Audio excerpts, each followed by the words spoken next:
Europe 1 Week-end. Le buzz d'Hollywood. Et nous allons partir maintenant de l'autre côté de l'Atlantique, où pendant tout l'été et tous les week-ends, on va voir ce qui se passe chez nos amis les stars. Bonjour Benoît Clair. Bonjour Benjamin. Vous êtes le correspondant d'Europe 1 outre-Atlantique. Avec vous tous les samedis, on va un petit peu découvrir le buzz Hollywood Live, toutes les coulisses des stars. Et on va commencer avec Mel Gibson, qui je crois a quelques soucis avec la justice. Oui, c'est une série noire pour lui qui continue. Cet acteur, réalisateur et producteur, après des ennuis avec l'alcool, puis avec des cigarettes composées d'herbes variées, des propos racistes, et puis un divorce cataclysmique avec sa première épouse Robin, voilà que le beau Mel Gibson se trouve à nouveau entre les mains de la justice, cette fois pour avoir cassé 2 dents à sa compagne Oksana Grigorieva. Il devrait être entendu dès ce week-end par le shérif de Malibu. Il y a malheureusement au milieu de cette dispute conjugale, Benjamin, une petite fille prénommée Lucia et qui est née au mois d'octobre dernier. Leonardo DiCaprio, lui, s'envole pour l'Europe.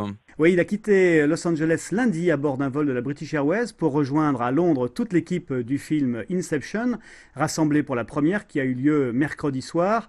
Manqué sur la photo de famille notre Marion Cotillard nationale qui tourne en ce moment à Paris, vous le savez, avec Woody Allen. Les deux vedettes se retrouvent pourtant ce soir sur le plateau du 20h de France 2, mais l'escapade parisienne sera de courte durée pour Leonardo car il doit rentrer ici dès mardi prochain pour travailler avec Ridley Scott sur le scénario du Loup de Wall Street. C'est un film dans lequel il campera un milliardaire sans scrupules qui sombre dans la folie. Une annonce qui a été divulguée avant-hier, les Emmy Awards. Sous la forme d'une conférence de presse qui se déroule dès Potron-Minet à 6h30 du matin précisément à Beverly Hills. Côté pronostic, Matthew Fox part favori pour Lost dans la catégorie du meilleur acteur dans une série dramatique. Idem pour Juliana Margulies dans The Good Wife.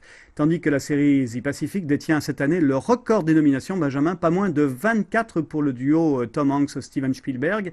Mais le prix le plus important de cette soirée qui aura lieu le 29 août prochain, ça sera bien entendu celui de la meilleure série dramatique. 5 nommés, plus Lost sont en compétition. C'est cette dernière série qui, pour son ultime saison, devrait l'emporter. Il n'y a pas moins de 35 nouvelles séries qui sortent cet été aux États-Unis.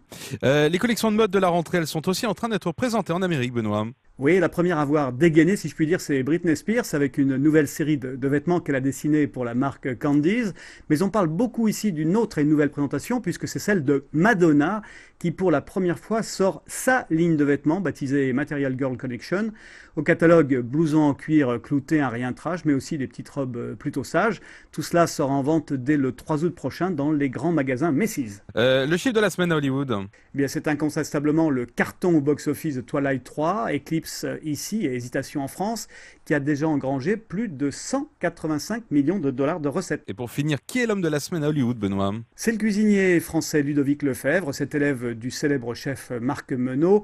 Il fait un malheur ici avec un nouveau concept appelé les Ludobites. Il investit n'importe quel lieu, un théâtre, une galerie de peinture, un garage ou encore un magasin de vêtements et il le transforme en un restaurant éphémère pour quelques heures ou quelques jours. Sacré chef du futur par le magazine Time, Ludovic Lefebvre vient d'être invité à la Maison Blanche par Michelle Obama en personne. Qu'on se le dise Benjamin, les French fries et le foie gras poêlé seront très vite et à nouveau bien en vogue à Washington. Eh ben ça donne fin, dites donc. Merci beaucoup Benoît Clair, on vous retrouvera le week-end prochain pour le prochain Buzz Hollywood Live. Merci à vous Benoît, see you next week. Bonne journée, à samedi prochain.